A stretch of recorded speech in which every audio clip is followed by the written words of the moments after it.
This is my new Inca Swiss-made shaper spindle molder. Today I'm going to clean it up and I'll tell you a little bit about it. First thing I'm going to do is remove the fence and start cleaning the top.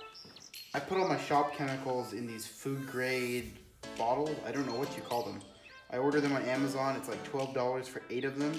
This one's lacquer thinner and I use them to store all my solutions in the shop.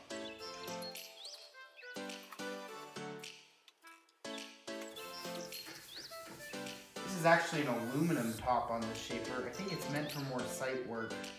All the Swiss-made equipment, and German for that matter, that I've been around, that was sold in the States is relatively light duty, and I'm under the impression that it was sold to kind of the job site, hobbyist type market, just like Festool is.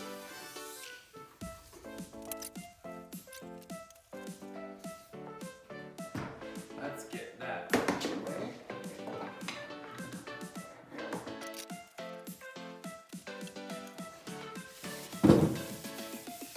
I don't want to get too aggressive with the Scotch-Brite because this gray is actually a coating, not part of the aluminum, so I don't want to remove it, but I do want to get it clean.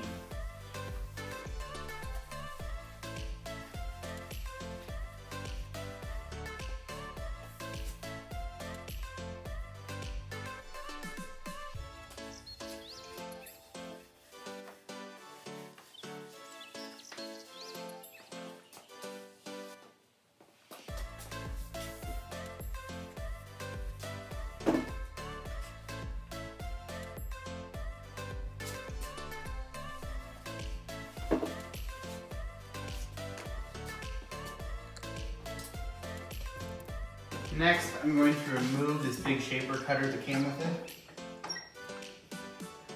Man, this is hard to turn. I think we'll have to take it apart.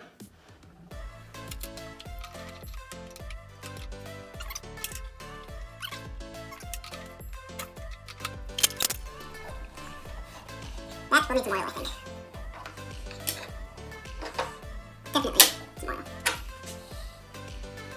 Ball bearing as a spacer. And who knows whatever else this is. Here I'm using compressed air to try and blow this machine out. I think by the time it was all said and done, I blew a 5-gallon bucket worth of dust out of here. This machine was just caked. It clearly hasn't been taken care of in a long time.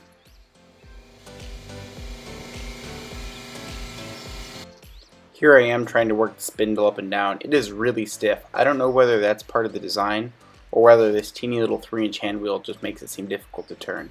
It's not excessive, but you can't just put one hand on it and let it glide up and down like you can on a cast iron shaper or the ones at the cabinet shop I'm used to.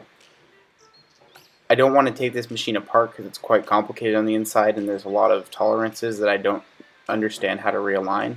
I wish I had a service manual for this, but sadly all it came with was a catalog, which is a miracle considering it's from Switzerland in the 90s. Here I've decided to flip the machine upside down. It was just so full of gunk I didn't know what else to do. The lead screws were full of sawdust and grime, and the bevel gears were so dry I don't know how they ran together at all. It was really quite amazing I could move this machine up and down whatsoever. Anyway, so once I'll turn it upside down, I was using a whole bunch of lacquer thinner to try and clean the guts of this thing out, and that worked pretty well. You can start to get a look inside the machine and see those bevel gears on the bottom. When you look inside, there's 2 lead screws, one on the right, one on the left. Here they are. Here's the bevel screws. There's 2 lead screws that... Here I am reinstalling the shaper fence. I actually really like the shaper fence on this machine. It bolts down easily and the fences are adjustable. Additionally, there's these little spring-loaded rubber feet on the bottom to keep it from scraping on the table until it's locked down. And that's really well. I've just realized this shaper has a different spindle size than my other one. The tooling I have didn't fit. Let's see what size it is. So this is 3/4, it looks like. That's interesting. Since this machine comes from Switzerland, I would have thought it would have been a metric shaper spindle, but I guess I'm wrong. I wonder what the Robland is. Ooh, it'll make you seasick now. So that's the shaper spindle in my Robland combo machine. And it looks like that's 1 inch exactly. You can see the shaper spindle in my Robland is a 1-inch spindle, and that's what I have all my tooling for, so I need to make some adapters. I'll probably buy some more tooling since that machine's lighter. So I need to find still some reducer rings for this, or I'll have to make them. I want to find the extensions that I saw in the catalog, and I need to make some feather boards for the fence. Hey guys, thanks for watching. This video is more of just an introduction and cleanup of this machine. As it goes, I'll keep you updated on how finding tooling goes and restoring this machine, as well as a long-term review after I've had a chance to use it for a couple projects.